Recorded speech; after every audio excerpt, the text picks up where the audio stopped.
ಇದ್ದೀರಿ ನೋಡಿ. ಸುಮಾರು 100 ವರ್ಷದ ಹಳೆಯ ದೇಗುಲ ಅನ್ನುವಂಥದ್ದು ಬೆಳಕಿಗೆ ಬಂದಿರೋದು. ಸದಲಗದಲ್ಲಿ, ಚಿಕ್ಕೋಡಿಯ ಸದಲಗ ಭೂಮಿಯಲ್ಲಿ ಹುದುಗಿದಂಥ ರಾಮ ಮಂದಿರ ಪತ್ತೆಯಾಗಿದೆ. JCBಯಲ್ಲಿ ಹಿಂದೂ ಯುವಕರು ಉತ್ಖನನ ಮಾಡುವಂಥ ಸಂದರ್ಭದಲ್ಲಿ ಈ ವಿಚಾರ ಬೆಳಕಿಗೆ ಬಂದಿರೋದು ನೋಡಿ. ದೃಶ್ಯದಲ್ಲೂ ಕೂಡ ನೀವು ಗಮನಿಸ್ತಾ ಇದ್ದೀರಿ.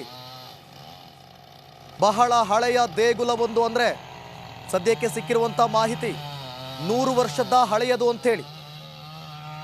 ಸಾಕಷ್ಟು ಕಡೆ ಈ ವಿಚಾರ ಬಂದಂಥ ಸಂದರ್ಭದಲ್ಲಿ ದಾಖಲೆಗಳಿಲ್ಲ 100 ವರ್ಷದ ಹಳೆಯ ದೇವಸ್ಥಾನ ಅಂತ ಉತ್ಖನನ ಮಾಡುವಂಥ ಸಂದರ್ಭದಲ್ಲಿ ಸಿಕ್ಕಿರೋ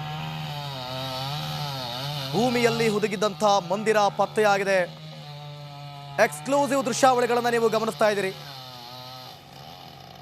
ಚಿಕ್ಕೋಡಿಯಲ್ಲಿ ಶ್ರೀರಾಮ ಮಂದಿರ ದೇಗುಲ ಪತ್ತೆಯಾಗಿರೋದು. JCBಯಲ್ಲಿ ಉತ್ಖನನ ಮಾಡುವಂಥ ಸಂದರ್ಭದಲ್ಲಿ ದೇಗುಲ ಪತ್ತೆಯಾಗಿರುವಂಥ ದೃಶ್ಯಾವಳಿಗಳನ್ನು ನೀವು ಗಮನಿಸ್ತಾ ಇದ್ದೀರಿ. ಈ ರೀತಿಯಾದಂಥ ಹಲವು ಉದಾಹರಣೆಗಳಿವೆ. ಕರ್ನಾಟಕದಲ್ಲೇ ಸಾಕಷ್ಟು ಉದಾಹರಣೆಗಳಿವೆ. ಹಲವು ಕಡೆ ಇದೇ ರೀತಿ ಬೇರೆ ಬೇರೆ ಕೆಲಸ ಮಾಡುವಂಥ ಸಂದರ್ಭದಲ್ಲಿ ಕೆಲವೊಂದು ವಿಗ್ರಹಗಳಾಗಿರ್ಬೋದು, ಶಿಲೆಗಳಾಗಿರ್ಬೋದು, ಈ ರೀತಿ ಸಿಕ್ಕಂತಹ ಉದಾಹರಣೆಗಳು ಕೂಡ ಇವೆ.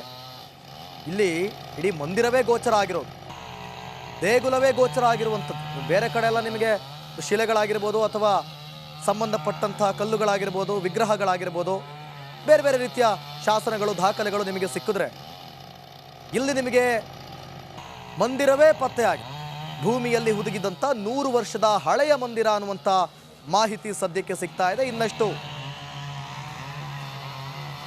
ಇನ್ನಷ್ಟು ಮಾಹಿತಿ ತಿಳಿದು ಬರಬೇಕು. ಯಾವಾಗ ನಿರ್ಮಿಸಿದಂತಹ ದೇಗುಲ, ಎಷ್ಟು ವರ್ಷ ಹಳೆಯದು ಖಚಿತವಾಗಿ, ಅಲ್ಲಿಗೆ ಪುರಾತತ್ವ ಇಲಾಖೆ ಹೋಗಬೇಕು, ಅದರ ಬಗ್ಗೆ ಪರಿಶೀಲನೆ ಮಾಡಬೇಕು, ಅಧ್ಯಯನ ಮಾಡಬೇಕು. ಅದಾದ ಬಳಿಕ ಯಾವಾಗ ದೇವಸ್ಥಾನವನ್ನು ನಿರ್ಮಿಸಲಾಗಿತ್ತು, ಎಷ್ಟು ವರ್ಷ ಹಳೆಯದ್ದು, ಎಲ್ಲದಕ್ಕೂ ಕೂಡ ಉತ್ತರ ಸಿಗುತ್ತೆ. ಈ ಬಗ್ಗೆ ಮತ್ತಷ್ಟು ಮಾಹಿತಿಯನ್ನು ಕೊಡ್ತಾರೆ ನಮ್ಮ ಪ್ರತಿನಿಧಿ ಸಂಜು ಅರಭಾವಿ. ಫೋನ್ ಸಂಪರ್ಕದಲ್ಲಿ ಜಾನ್ ಆಗ್ತಿದ್ದಾರೆ. ಸಂಜು, ಅಲ್ಲಿ ನೋಡ್ತಾ ಇದ್ದೀರಿ ನೀವೇನೆ, ಅಲ್ಲಿನ ಬಗ್ಗೆ ಮತ್ತಷ್ಟು ಮಾಹಿತಿಯನ್ನು ಕೊಡೋದಾದ್ರೆ. ಹೌದು ದೇವಿತ್, ಏನಂತಂದ್ರೆ ಅಯೋಧ್ಯೆಯಲ್ಲಿ ಪ್ರಭು ಶ್ರೀರಾಮರ ಪ್ರಾಣ ಪ್ರತಿಷ್ಠಾಪನೆ ಆಗ್ತಾ ಇದೆ. ಆ ಹಿನ್ನೆಲೆಯಲ್ಲಿ ಇಡೀ ದೇಶಾದ್ಯಂತ ಒಂದು ಸಂಭ್ರಮದ ಮನೆ ಕಳೆಗಟ್ಟಿದೆ ಅಂತಾನೆ ಹೇಳ್ಬೋದು. ಆ ಹಿನ್ನೆಲೆಯಲ್ಲಿ ಸದಲಗ ಪಟ್ಟಣದ ಹೊರ ವಲಯದಲ್ಲಿ ಅಂದ್ರೆ ದೂದ್ಗಂಗಾ ನದಿಯ ಪಕ್ಕದಲ್ಲಿ ಈ ಹಿಂದೆ 100 ವರ್ಷಗಳ ಹಿಂದೆ ಹುದುಗಿ ಹೋಗಿರ್ತಕ್ಕಂತಹ ಸೀತಾರಾಮ್ ಮಂದಿರ ಅದು ಇವತ್ತು ಗೋಚರ ಆಗಿರ್ತಕ್ಕಂಥದ್ದು. ಅಂತಂದ್ರೆ ಸದಲಗ ಪಟ್ಟಣದ ಹಿಂದೂ ಸಮಾಜ ಏನಿದೆ ಅದೆಲ್ಲ ಸೇರಿಬಿಟ್ಟು ಅಂದ್ರೆ ಅವ್ರಿಗೆ ಹೇಳ್ತಿದ್ರಂತೆ ಹಿರಿಯರು, ಏನಂತಂದ್ರೆ ಇಲ್ಲಪ್ಪ ನಮ್ಮ ಕಾಲದಲ್ಲಿ ಇಲ್ಲಿದ್ದಾಗ ಇಲ್ಲೊಂದು ಸೀತಾರಾಮ ಮಂದಿರ ಇತ್ತು, ರಾಮ ಮಂದಿರ ಇತ್ತು ಅಂತ ಹೇಳ್ತಿದ್ರಂತೆ. ಆದ್ರೆ ಆ ಸಮಯದಲ್ಲಿ ಯಾರು ಅದನ್ನ ಸೀರಿಯಸ್ ಆಗಿ ತಗೊಂಡಿರ್ಲಿಲ್ಲ. ಅದು ಅಲ್ಲದೆ ದಿವಿತ್, ಇನ್ನೊಂದು ಪ್ರಮುಖವಾದಂತಹ ವಿಚಾರವನ್ನ ನಾವು ಗಮನಿಸೋದಾದ್ರೆ, ಅತಿವೃಷ್ಟಿ ಅಂದ್ರೆ ಜಾಸ್ತಿ ಆಗುತ್ತೆ. ಆ ಸಂದರ್ಭದಲ್ಲಿ ಸಹ ಆ ಒಂದು ಮಂದಿರ ಮುಚ್ಚಿ ಹೋಗಿತ್ತು.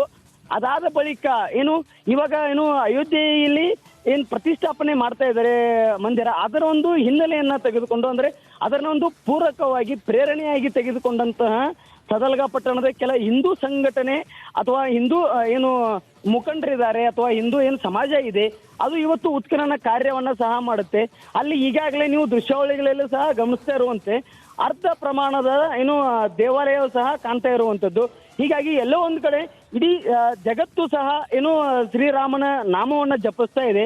ಕೆಲವೊಂದಿಷ್ಟು ಅವೇಕಿಗಳು ಹೇಳ್ತಾ ಇರುವಂತದ್ದು ಅಂತಂದ್ರೆ ರಾಮಚರಿತ್ರೆ ನಡೆದಿಲ್ಲ, ಇದು ಪುರಾಣಗಳಲ್ಲಿ ಮಾತ್ರ ಸೀಮಿತವಾಗಿರುವಂತದ್ದು. ಈ ಹಿನ್ನೆಲೆಯಲ್ಲಿ ಹಲವಾರು ಕುರುಹುಗಳು ಸಿಕ್ಕಿರುವಂತದ್ದು. ಅದಕ್ಕೆ ಪೂರಕವಾದಂತೆ ಇವತ್ತು ಸದಲಗದಲ್ಲಿಯೂ ಸಹ ಸೀತಾರಾಮ್ ಮಂದಿರ ಸಿಕ್ಕಿರುವಂತದ್ದು.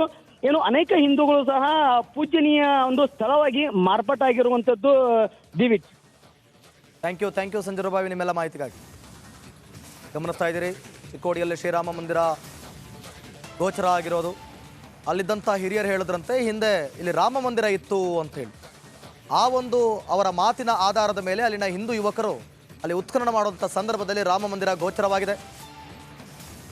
ಪುರಾತತ್ವ ಇಲಾಖೆ ಅಲ್ಲಿಗೆ ಭೇಟಿ ಕೊಡಬೇಕು, ಆ ಬಗ್ಗೆ ಮತ್ತಷ್ಟು ಪರಿಶೀಲನೆ ಮಾಡಬೇಕು.